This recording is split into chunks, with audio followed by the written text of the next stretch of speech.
म्हणजे मला असं वाटत नाही कुठला घटक राहील समाजात. धनंजय देशमुख यांची काल SITच्या अधिकाऱ्यांसोबत भेट झालेली आहे. त्याचबरोबर वाल्मिक कराड याच्यावर देखील आता मकोका अंतर्गत गुन्हा नोंद झालेला आहे. माझ्यासोबत धनंजय देशमुख आहेत. मला सांगा, काल तुमची SITच्या अधिकाऱ्यांसोबत भेट झाली, तपासात काय प्रगती झाली आणि तुम्ही समाधानी? आमची SIT अधिकारी यांच्याशी चर्चा झाली. त्याच्यानंतर परवा दिवशी CIDचे जे अधिकारी आहेत त्यांच्याशी चर्चा झाली.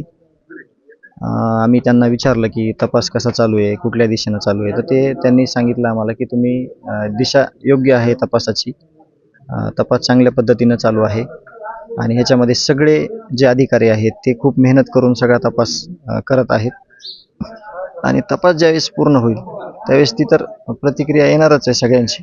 पण आम्ही म्हणलं की ठीक आहे, तपास चालू आहे तर योग्य दिशेने तपास करावा एवढी आम्ही विनंती केली. काल तुम्ही काय एक पत्र त्यांना दिले आहे, काय त्याच्यामध्ये तुम्ही मागणी केली होती? तुम्ही काहीतरी व्हिडिओ मागवले होते, काय नेमकं तुम्ही ते आम्हाला जे काही पुरावे भेटलेले आहेत त्याच्या आम्हाला काही गोष्टी भेटाव्यात असे आम्ही त्यांना मागणी केली.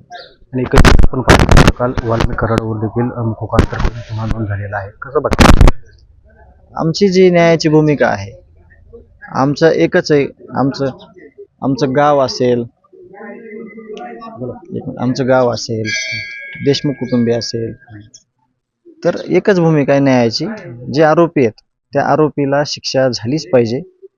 आणि मी मुख्यमंत्री साहेबांकडे गेलो होतो, त्या साहेबांना विनंती केली होती, या महाराष्ट्रामध्ये गुन्हेगारीला कुठेही थारा दिला जात नाही, त्याच्या नांग्या ठेसून काढल्या जातात किंवा चुकीचं काम करणाऱ्याला समर्थन दिलं जात नाही. याचं एक उदाहरण महाराष्ट्राला बघायला मिळेल. त्या संदर्भात आम्ही चर्चा केली होती की जे आरोपी आहेत त्यांना लवकरात लवकर पकडून त्यांना फाशीची शिक्षा द्या. एकीकडे जर बघितलं तर परळीमध्ये समर्थनार्थ आंदोलन केलं जात आहे, रस्त्यावर उतरले जात आहेत लोक, कसं बघताय? नाही, मी देशमुख कुटुंबीय किंवा आम्ही समाज, गाव आमचं, त्याच्यावर काही बोलणार नाही. कारण का ते जो त्यांचं जे समर्थन आहे किंवा काय आहे त्याच्यावर आम्हाला बोलायचा अधिकार नाही. ते त्यांचे प्रश्न आहेत, आम्ही न्याय मागतोय, आमची न्यायाची भूमिका कायम असणार आहे. नक्कीच आपण पाहिलं तर अगदी आम्हाला न्याय पाहिजे, आमची न्यायाची भूमिका आहे.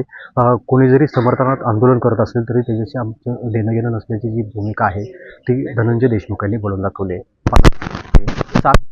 साजो. देश विदेशातील प्रत्येक घडामोडींचे लाईव्ह अपडेट मिळवण्यासाठी आता साम टीव्हीच्या सर्व सोशल मीडिया प्लॅटफॉर्मला लाईक, फॉलो आणि सबस्क्राईब करा.